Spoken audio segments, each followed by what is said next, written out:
大家好，最近台北的天气都蛮干燥的，天气都很好，也蛮适合去户外活动。但是生病的小孩真的是蛮多，像我们家大宝已经生病了1个多礼拜了。一开始是高烧，后来喉咙痛，然后现在就是咳嗽，还有一些鼻涕。那常常去看到那一些诊所都是爆满的。其实两岸都是一样，我广州的一些亲戚朋友们，他们的小孩子也是一样，蛮多生病的，而且广州也有登革热。那最近我就重新把我这个锅子拿出来用了，它是一个炖盅型的，以前我在大陆就已经有用。现在我今天分成2盅，一盅就是给我女儿吃的，这是瘦肉莲子、百合，还有淮山药。淮山药是铁棍山药，是干的。然后这一锅是甜汤，有百合、莲子和白木耳加了冰糖下去，我就准备把它炖2个半小时。之后我女儿下午放学回来就可以喝了。那甜汤我就不让她喝了，因为甜的东西容易惹痰呢、我讲这些可能是跟西医不一样，西医可能会觉得说，有的时候喉咙痛，其实给他吃布丁也没关系，但是我们家应该就不会给了，除非他是那一种完全吃不下东西，肠病毒啊，然后口腔有泡泡啊，或者是会痛啊，那我可能吃不下其他东西状况之下，会给他吃布丁。但是一般他这种生病咳嗽，我都不会给他吃甜食或者是冰冷的。像这几天的早餐，他也没有再喝那个鲜牛奶了，我只给他喝水而已。那其实我是早上比较不好给他打那个豆浆了，我也有豆浆机。好像有点啰嗦，好，就这样子吧。那我2个半小时之后，我就可以喝这个汤了。希望大家也能够在这一个秋天干燥的时候，能够喝一些润燥的汤水。好了，过了2个半小时，它已经炖好了。这个就是咸汤，那上面这一层浮沫呢，一定要把它移掉。那再加一点点盐就可以吃了。我们可以看一下，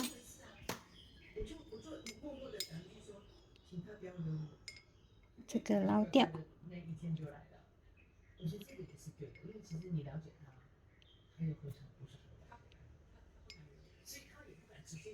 如果是选炖的肉的时候呢，尽量就是像这种猪肉啊，就是尽量能够选少一点脂肪的。你看搅拌之前的汤是清汤，搅拌一下它就变成浑浊了。像以前在大陆有的时候医院里面会有炖汤，那种炖汤呢，一般都是可能瘦肉的比较多，比较温补吧，不像鸡鸭那些汤。等一下加点盐就可以吃了。这是咸汤。那另外呢，这个就是甜汤。这是莲子、百合和那个白木耳的汤，我已经有加那个冰糖下去了。白木耳好像炖的还不够软烂，不过我比较喜欢吃爽脆的那种口感其实呢，这样子就可以吃咯。不过我还可以有2种方法教给大家，应该说分享给大家了。一种就是拿一个碗出来装起来，然后再煮热。煮热之后呢，我们打一个蛋花下去另外一种呢，就是放整一颗的水煮蛋下去。我不知道这个在台湾有没有这种习俗。像以前我爷爷他是农历8月15，也就是中秋节过生日的。那每次到了那一天的早上，他的各个媳妇就会一起去煮一锅汤，一锅这种白木耳、莲子、百合的糖水，然后就会做很多个那种水煮蛋也放下去。其实有些小孩子吧，就是我女儿啦，我也是，我以前不喜欢吃水煮蛋的蛋黄，因为我觉得干干的很难以下咽。但是如果是在这个糖水里面的水煮蛋，我也觉得很好吃。我会把蛋黄挖出来，然后弄碎，所以呢，蛋黄那个沫就会在整一碗的糖水里面。那种吃下去，我会觉得，蛋黄很香，糖水也很好吃。所以我建议大家可以试试看哦。那如果说，用鸟蛋行不行啊？那当然是更好啊，因为整一颗吃下去就行了，也可以吃到蛋黄的那种香味。我想，蛋黄对我来说，唯一觉得好吃的时候，就是加在糖水里面了。好了，那今天就是分享这2种汤，一个甜汤，一个咸汤，这都是适合这个秋天或者冬天这个季节去用的。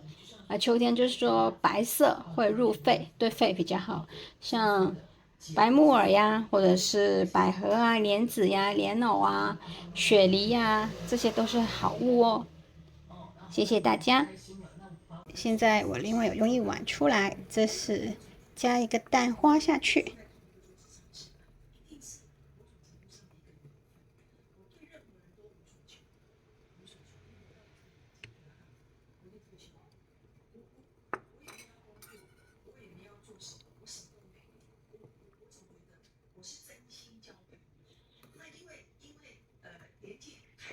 一开始先不要搅拌哦。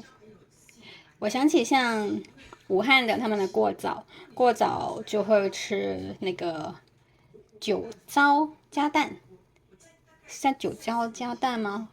我也不太记得了。然后从那里吃过之后，我就很喜欢吃酒糟加蛋，因为他们那样子一碗大概以前去吃大概1.5人民币。好，我现在可以稍微搅拌一下。哇哦！那我跟你说，我是会放里面的，我带着口袋进去。好。我再把你太习惯了。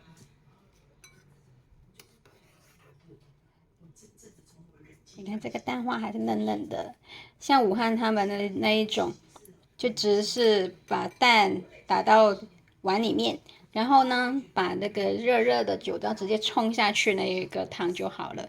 其实好像这边的味噌汤，在外面吃的凉面啊，它有些时候会卖味噌汤，也是这样的操作的。那个蛋是不需要煮，直接用冲的方式。好，煮好了。